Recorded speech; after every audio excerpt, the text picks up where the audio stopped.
नमस्कार, जय हिंद दोस्तों। स्वागत है आप सभी का आपके अपने YouTube channel study CBL classes में। दोस्तों, आज का जो हमारा टॉपिक होगा वो क्लास 12th 12वीं के लिए मोस्ट इम्पॉर्टेंट टॉपिक होगा कोलाइडी विलियन के टॉपिक से, जो कि 100% 100% हर बार परीक्षा में पूछा जाता है। जिन प्रश्नों को आज मैं आपको कराऊंगा, पूरी वीडियो को बड़े ध्यान से देखिएगा और वीडियो अगर पसंद आती है तो इसे ज़्यादा से ज़्यादा लाइक करिएगा। चैनल पर नए हैं तो चैनल को तुरंत सब्सक्राइब कर लीजिएगा और अपने दोस्तों तक वीडियो को शेयर करिएगा। आज का जो टॉपिक है, यकीनन परीक्षा के लिए 100% 100% आने वाले प्रश्नों को ही मैं कराऊंगा, जिसमें बड़े सारे ऐसे प्रश्न हैं जिसको देखने के बाद आपको खुद ही लगेगा कि हाँ, ये सारे प्रश्न जो है बोर्ड एग्जाम के दृष्टिकोण से एक महत्वपूर्ण प्रश्न है।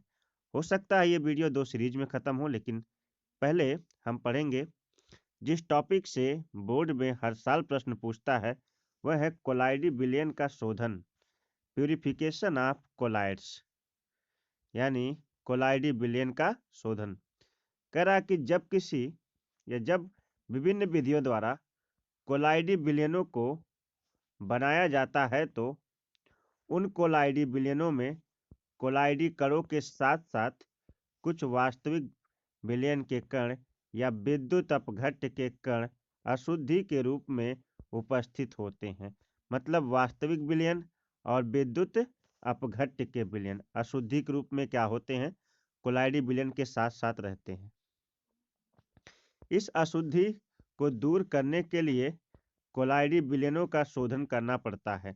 यानी कोलाइडी विलयन का शोधन का मतलब होता है, जब हम कोई कोलाइडी विलयन किसी भी विधि द्वारा बनाते हैं तो उसमें 3 प्रकार के कण होते हैं।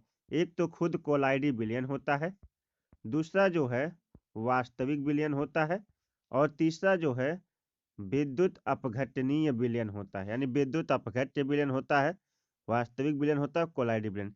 जिसमें से हमें प्राप्त तो करना है कोलाइडी विलयन, लेकिन वास्तविक विलयन और अशुद्धि, ये दो चीजें, विद्युत अपघट्य, ये दो चीजें हमारे पास अशुद्धि के रूप में आ जाती हैं। 3 वास्तविक विलयन के कणों को और साथ ही साथ जो है विद्युत अपघट्य के कणों को विलयन से बाहर निकालने की जो प्रक्रिया है ना, उसी को हम जो है क्या कहते हैं, उसी को कहते हैं कोलाइडी विलयन का शोधन। और उस कोलाइडी विलयन के शोधन के लिए हम क्या करते हैं, किन किन विधियों का प्रयोग करते हैं, जरा इसे जानते हैं। तो कोलाइडी विलयन के शोधन के लिए हम जिन विधियों का प्रयोग करते हैं, उसमें मुख्यतया सबसे पहली विधि जो हमारी होती है वो होती है अपोहन, डायलाइसिस, अपोहन। उसके बाद विद्युत अपोहन, इलेक्ट्रोडायलाइसिस। उसके बाद अति सूक्ष्म निस्यंदन, और उसके बाद है अति सूक्ष्म अपकेंद्रण। यानी 4 प्रकार के जो है वैद्युत कण जो है क्या होते हैं, 4 प्रकार की अशुद्धियां, 4 प्रकार से अशुद्धियों को दूर किया जाता है। 4 प्रकार की अशुद्धियों को दूर करने की विधियां हैं। इन विधियों द्वारा आप जो है किसी भी कोलाइडी विलयन के अंदर उपस्थित अशुद्धियों को दूर कर सकते हैं, जिसमें अपोहन, विद्युत अपोहन, अति सूक्ष्म निस्यंदन, अति सूक्ष्म अपकेंद्रण, ये विधियां बोर्ड के एग्जाम में हर बार पूछता है और ये बहुत ही ज़्यादा इम्पोर्टेंट है। तो चलिए इसमें से सबसे मोस्ट इम्पोर्टेंट टॉपिक जो हमारा पहला है, जो लगभग हर साल पूछता है, उसे करते हैं। देखिए दोस्त, यहाँ पे मैंने चित्र में दर्शाया है, हालांकि सब अपने ये छोटी सी नोट्स है, कुछ चीज़ें समझ में आएंगी, हो सकता है कुछ लिखावट में डिफरेंस हो, लेकिन शब्दों को ध्यान से सुनते रहिए और इसका स्क्रीनशॉट जरूर लेते चलिए, ताकि आपके काम आने वाली ये बहुत महत्वपूर्ण चीज है। करा कि अपोहन, जिसको हम इंग्लिश में डायलाइसिस कहते हैं, डायलाइसिस में क्या करना है आपको, इस विधि में सर्वप्रथम पर्चमेंट पेपर जिसे हम जानतो झिल्ली कहते हैं, या यहाँ पे सेलोफेन की सीट भी आप इस्तेमाल कर सकते हैं। यानी जानतो झिल्ली का मतलब होता है किसी जंतु की जो है स्किन यानी चमड़ी से बनी झिल्ली को जानतो झिल्ली भी कह सकते हैं। या उसके स्थान पे पर्चमेंट पेपर ले सकते हैं। पर्चमेंट पेपर की खासियत यह है कि यह अपने आर पार कोलाइडी विलयन को नहीं जाने देता है। उसके अतिरिक्त कोई कण हो तो उसे जो है जिनका आकार कोलाइडी विलयनों के कणों से क्या होता है, छोटा होता, उन्हें आर पार जाने देता है। कह रहा है कि जानतो पेपर सेलोफेन की शीट लेकर के एक थैला बनाकर उसमें अशुद्ध कोलाइडी विलयन का अशुद्ध कोलाइडी विलयन को भरकर जल की धारा में लटकाते हैं। यानी कोलाइडी अशुद्ध कोलाइडी विलयन जिसका हमें शुद्धिकरण करना है, उसे इस थैले में आप भर देंगे और भर कर जो है क्या कर देंगे, जल की धारा में लटका देंगे। इधर से जल जो है कहीं से डालेंगे और जल इसमें भरेगा और उसके बाद इधर से क्या हो जाएगा, बाहर निकल जाएगा। जल के कणों का आकार कोलाइडी विलयन के कणों के आकार से अति सूक्ष्म, अति छोटा होता है। इस कारण से जल बड़ी आसानी से निकल जाएगा, लेकिन कोलाइडी विलयन को नहीं। यह जो है सेलोफेन की शीट या पर्चमेंट पेपर की बनी हुई थैली में जब आप कोलाइडी विलयन भरेंगे तो कोलाइडी विलयन के कण जो है क्या करेंगे कि इस थैले के आर पार नहीं जा सकेंगे। ठीक है, तो कह रहा है कि उसमें अशुद्ध कोलाइडी विलयन को भरकर जल की धारा में लटकाते हैं, जिसके कारण जल थैले के अंदर से होकर बहने लगता है। जल थैले के अंदर से होकर क्या करने लगता है, बहने लगता है, तथा अपने साथ साथ वास्तविक विलयन या विद्युत अपघट्य अशुद्धि को बहाकर ले जाता है। वास्तविक विलयन या उससे जो है, जो वैद्युत अपघटनीय अशुद्धि है, वास्तविक विलयन की अशुद्धि और वैद्युत अपघट्य की अशुद्धि को बहाकर क्या करता है, ले जाता। तात्पर्य मेरा कहने का ये है कि वास्तविक विलयन की अशुद्धि और जो है वैद्युत अपघट्य, दोनों की कणों की आकृति जो है कोलाइडी विलयन के कणों से छोटी होती है। इस कारण से जल के साथ वो बड़ी आसानी से बह जाते हैं, जिससे शुद्ध कोलाइडी विलयन प्राप्त हो जाता है।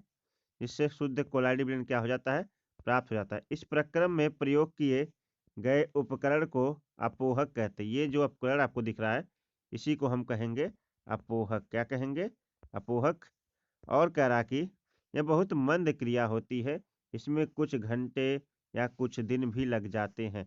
अपोहन की क्रिया में कुछ घंटे या कुछ दिन भी लग जाते हैं, क्योंकि इसमें जल की धारा जो है निरंतर जाती रहती है और इधर से बाहर निकलती रहती है, अपने साथ अशुद्धियों को जो है क्या करती है, लेकर निकलती है। याद रहे आपको पर्चमेंट झिल्ली के जो है थैले का प्रयोग करना, इसमें आपको कोलाइडी विलयन भरना है। ठीक है, अब थोड़ा आगे बढ़ते हैं।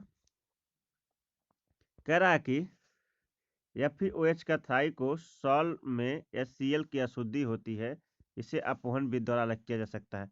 FeOH का थाई मतलब फेरस हाइड्रोक्साइड में के सॉल्व में, सॉल्व मतलब दोस्त कोई नया शब्द नहीं है, सॉल्व मतलब भी होता है कोलाइडी विलयन। क्या होता है, कोलाइडी विलयन। सॉल्व में मतलब कोलाइडी विलयन में HCl यानी FeOH का थाई का कोलाइडी विलयन यदि आप लेते हैं तो उसमें HCl की क्या होती है, अशुद्धि होती है, जिसे अपोहन द्वारा ही अलग किया जाता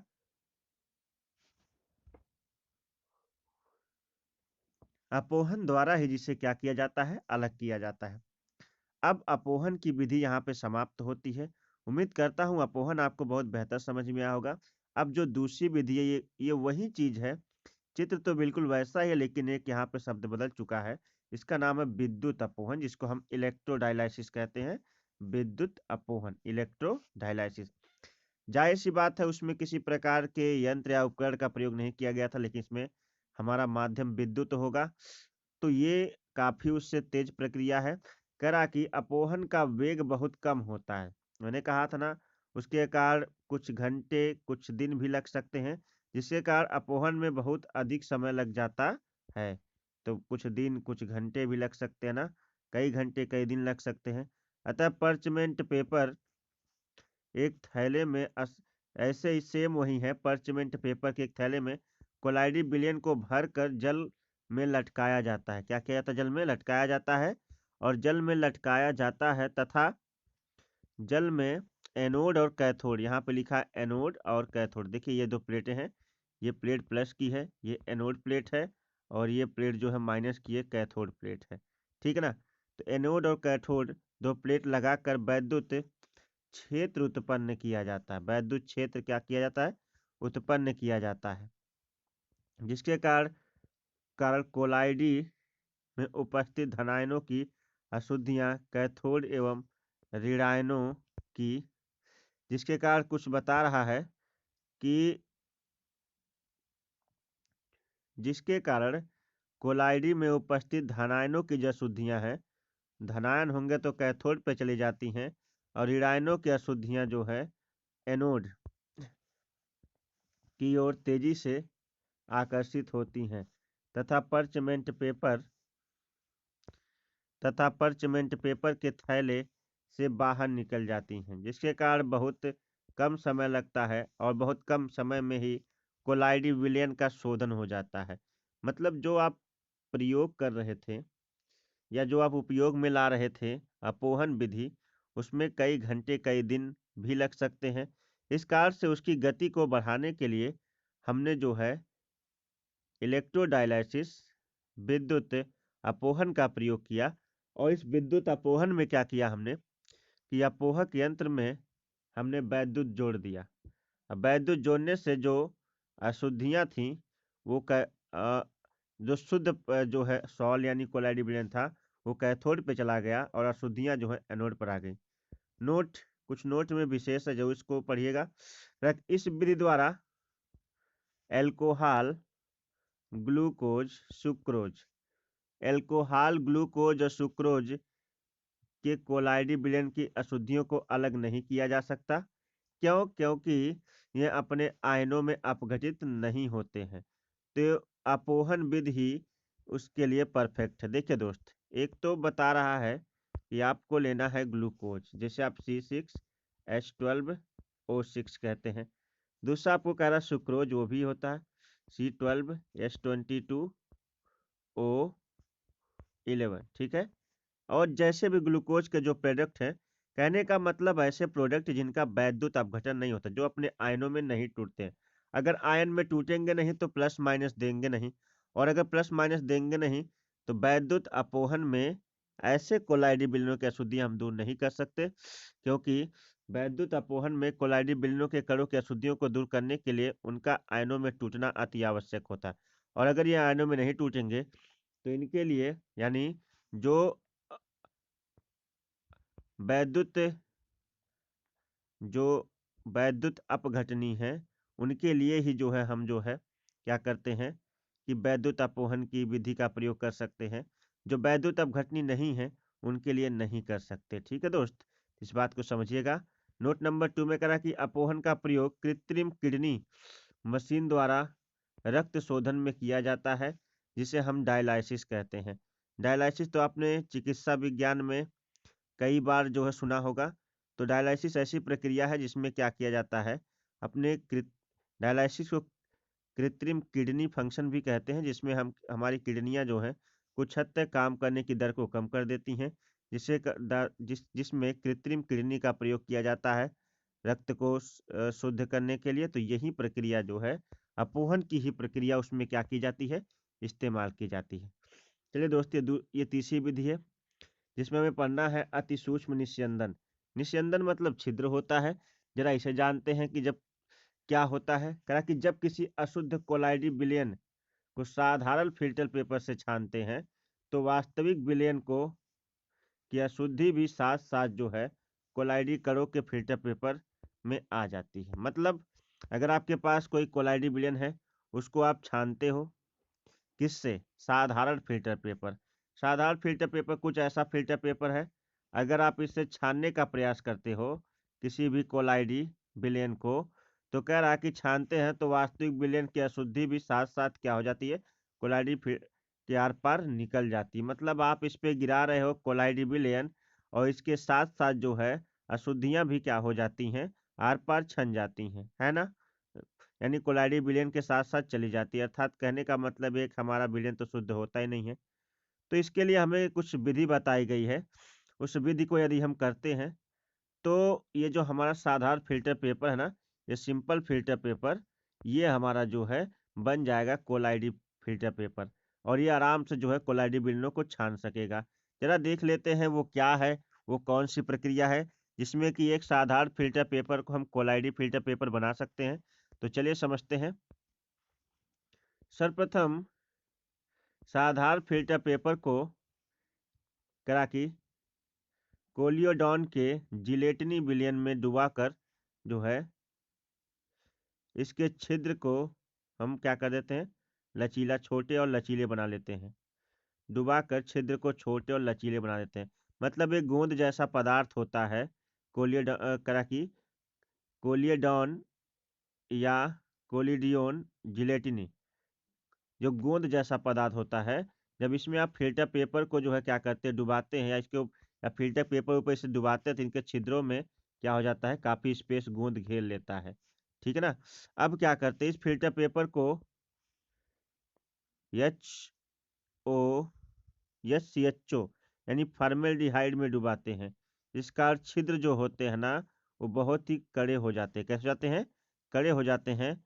अब जब छिद्र कड़े हो जाते हैं और बहुत गोंद जैसे पदार्थ की उपस्थिति में छिद्र बहुत छोटे हो जाते हैं, क्योंकि मान लीजिए ये एक साधारण फिल्टर पेपर है, इस पे हमने कोल यहाँ पे कोलोडियन के जिलेटिनी विलयन को गिराते गए तो इसका जो ये एरिया है ना, ये भरता चला जाएगा और ये अंतिम में आपको बहुत छोटा सा स्थान मिलेगा जो यहाँ पे खाली रहेगा, ये वाला स्थान।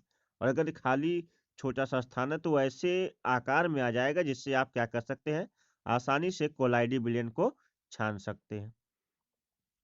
ठीक है दोस्त। तो अब यह पेपर कोई साधारण पेपर नहीं हुआ, अब इसे हम अल्ट्रा फिल्टर पेपर कह सकते हैं। अल्ट्रा फिल्टर पेपर जो कोलाइडी विलयनों को आसानी से छान सकते हैं। इसके लिए आपको क्या करना पड़ेगा, साधारण फिल्टर पेपर को कोलिडियन के जिलेटिनी विलयन में डुबाना पड़ेगा और डुबा कर इसको लचीला और साथ ही साथ जो है फिल्टर पेपर के छिद्र छोटे व लचीले हो जाते हैं, जिससे अब आप इस फिल्टर पेपर को या CHO फॉर्मेल्डिहाइड में डुबाते हैं और यह छिद्र कड़े होकर हो जाते हैं। इस प्रकार प्राप्त फिल्टर पेपर जो है इस प्रकार के प्राप्त फिल्टर पेपर को हम क्या कहते हैं, इस प्रकार के प्राप्त फिल्टर पेपर को अति सूक्ष्म फिल्टर पेपर कहते हैं। ठीक है दोस्त। अब जो है आगे बढ़ते हैं। कह रहा कि इस फिल्टर पेपर यानी अति सूक्ष्म निस्यंदन की प्रक्रिया में जो फिल्टर पेपर है उसकी बात कर रहा है कि इस फिल्टर पेपर से अशुद्ध कोलाइडी विलयन को छानने पर केवल वास्तविक विलयन के कण ही नीचे निकलते हैं। सभी कोलाइडी कण फिल्टर पेपर के ऊपर रुक जाते हैं। इसे अति सूक्ष्म निस्यंदन कहते हैं। मतलब कि इसका आकार ऐसा हो जाता है कि कोलाइडी विलयन को यह नहीं छान पाता है, बल्कि अशुद्धि जो है जिनके आकार कोलाइडी विलयनों को कड़े से क्या होते हैं, छोटे होते हैं, वो छन कर जो है क्या हो जाते हैं, नीचे चले जाते हैं। ठीक है ना। और यही हमारा उद्देश्य भी है। तो फिल्टर पेपर के ऊपर प्राप्त शुद्ध कोलाइडी कणों को उचित विलायक में घोलकर कोलाइडी विलयन बना लिया जाता है। इस अभिक्रिया का वेग तीव्र करने के लिए हम जो है दाब या निर्वात पंप का प्रयोग किया जा सकता है। मतलब यदि धीरे धीरे जो है कोलाइडी विलयन छन रहा तो ऊपर से कोई दाब लगाने पर जो है कोलाइडी विलयन तेजी से छनना शुरू हो जाएगा। क्या कि सेलुलोज नाइट्रेट ROH में घोलने पर एक कोलाइडी विलयन प्राप्त होता है। इस कोलाइडी विलयन को कोलोडियन कहते हैं। यानी अभी जो मैंने कोलोडियन इस्तेमाल किया था बनाने के लिए एक साधारण फिल्टर पेपर को किस प्रकार से कोलाइडी फिल्टर पेपर बना सकते हैं, तो वहाँ पे कह रहा कि अगर आपके पास सेलुलोज नाइट्रेट है और इसे ROH में घोलने पर जब आप घोल देते हो तो आपको एक विलयन प्राप्त होता है। इसी विलयन को आप कोलिडियन भी कहते हैं। ठीक है दोस्त। अब हमारा अगला टॉपिक है, काफ़ी तेज मैं चल रहा हूँ और ये कई कई टॉपिक आपको कवर कराने हैं। तो अगला टॉपिक है विद्युत निस्तारण अति सूक्ष्म अपकेंद्रण। विद्युत निस्तारण या अति सूक्ष्म अपकेंद्रण। जब किसी अशुद्ध कोलाइडी विलयन को किसी 1500 आरपीएम का मतलब होता है राउंड पर मिनट, ऐसी मतलब ऐसा उपकरण हो जो 1500 राउंड प्रति मिनट मारे ना, यानी 1500 राउंड पर यानी 1500 चक्कर प्रति मिनट घूमती हुई कोई मशीन हो। तो वही करा कि जब किसी अशुद्ध कोलाइडी विलयन को किसी 1500 यानी 1500 आरपीएम वाली अपकेंद्र मशीन में रखकर घुमाया जाता है, क्या कहता है, अपकेंद्र मशीन में रखकर घुमाया जाता है तो शुद्ध कोलाइडी विलयन के कण अलग हो जाते हैं, जिन्हें निथार कर अलग कर लिया जाता है। ये बड़ी आसान सी प्रक्रिया है। जो मशीन मतलब 1500 राउंड पर मिनट मारती हो, उसके द्वारा जो है मशीन में रखकर जब कोलाइडी विलयन को घुमाया जाता है तो शुद्ध कोलाइडी विलयन अलग हो जाते हैं, और जिन्हें निथार कर हम क्या कर सकते हैं, अलग कर सकते हैं। अभ्यास का 23वां क्वेश्चन है, निम्नलिखित पदों पर टिप्पणी कीजिए, एक अपोहन है। और इसके बाद जो टॉपिक है अणुसंख्य गुण, कोलाइडी विलयनों के अणुसंख्य गुण, यानी कोलाइडी विलयनों के गुण। सबसे पहले अणुसंख्य गुण, यानी कि जब किसी समान सांद्रता वाले वास्तविक विलयन एवं कोलाइडी विलयन की तुलना की जाती है तो कोलाइडी विलयन में कणों की संख्या वास्तविक विलयन से कम होती है, क्योंकि कोलाइडी विलयन के कण समूह पुंज या गुच्छे में होते हैं। अतः स्पष्ट है कि किसी कोलाइडी विलयन के लिए अणुसंख्य गुणधर्म वास्तविक विलयन की संख्या में कम होते हैं। मतलब कि ये कि कोलाइडी विलयन हमेशा गुच्छे में होते हैं और वास्तविक विलयन फैले हुए होते हैं, तो वास्तविक विलयन के जो कणों के गुणधर्म होते हैं वो कोलाइडी विलयन के कणों से क्या होते हैं, ज़्यादा ही होते हैं ना। और अब जिन जिन टॉपिकों को आप पढ़ने जा रहे हैं वो कोलाइडी विलयन पर प्रभावित टॉपिक है। जिन भी चीज़ों के बारे में आप पढ़ेंगे वो बड़ी ही इंपॉर्टेंट टॉपिक है। तो मैं इसके आने वाली अगली वीडियो में मैं आपको पढ़ाऊंगा टिंडल प्रभाव, जो कि मोस्ट इम्पॉर्टेंट है। किसके दृष्टिकोण से, बोर्ड के दृष्टिकोण से। आप सभी ने कई साल लगातार ये प्रश्न देखे होंगे, टिंडल प्रभाव, ब्राउनी गति। तो इसकी आने वाली वीडियो में मैं जो है इन्हीं टॉपिक पर चर्चा करूंगा। परंतु यदि आपको वीडियो पसंद आई तो अभी भी मैंने बहुत सारी इंपॉर्टेंट टॉपिक बताए, जैसे अपोहन, वैद्युत अपोहन, अति सूक्ष्म निस्यंदन और साथ ही साथ अति सूक्ष्म अपकेंद्रण। इन विधियों के बारे में भी बोर्ड में हर साल चर्चा करता है, इसलिए आप इन टॉपिकों को बहुत ही बेहतर तरीके से तैयार करिए। और मैं थोड़ा सा आपको स्क्रीनशॉट के लिए बता देता हूँ आप कहाँ से कहाँ तक का स्क्रीनशॉट ले सकते हैं। इस टॉपिक का आप स्क्रीनशॉट ले सकते हैं दोस्त। और उसके बाद आप जो है, उम्मीद करता हूँ इसका स्क्रीनशॉट आपने ले लिया होगा। इस टॉपिक का भी ले लीजिए, जहाँ तक आपने पढ़ा है उसका स्क्रीनशॉट अपने पास रखिए। अगर नहीं है तो वीडियो को पोस्ट करके आप पूरा वीडियो लिख सकते हैं, ठीक है ना। तो आपकी जैसी मर्जी हो, इस टॉपिक का भी और इस टॉपिक का भी, और इसका भी स्क्रीनशॉट और इसका भी स्क्रीनशॉट। तो उम्मीद करता हूँ सारे टॉपिक्स के आपने एक एक बार जो है स्क्रीनशॉट ले लिए होंगे। अगर कोई रह गया है तो अभी आप ले सकते हैं वीडियो को रोक करके। और अगर आपने स्क्रीनशॉट आपको लेने की व्यवस्था नहीं है तो आप जो है वीडियो को रोक करके जो है आप उसे जो है लिख सकते हैं। तो चलते हैं, मिलते हैं एक नई वीडियो के साथ। इसी तरह से बोर्ड में आने वाली एक महत्वपूर्ण इसके दूसरे टॉपिक को लेकर, जिसमें हम टिंडल टिंडल प्रभाव, ब्राउनियन गति, जो कि बहुत ही इंपॉर्टेंट है बोर्ड की एग्जाम के दृष्टिकोण से। इसकी अगली वीडियो में मिलते हैं, तब तक के लिए नमस्कार, बाय बाय, जय Hind. Thank you for watching this video.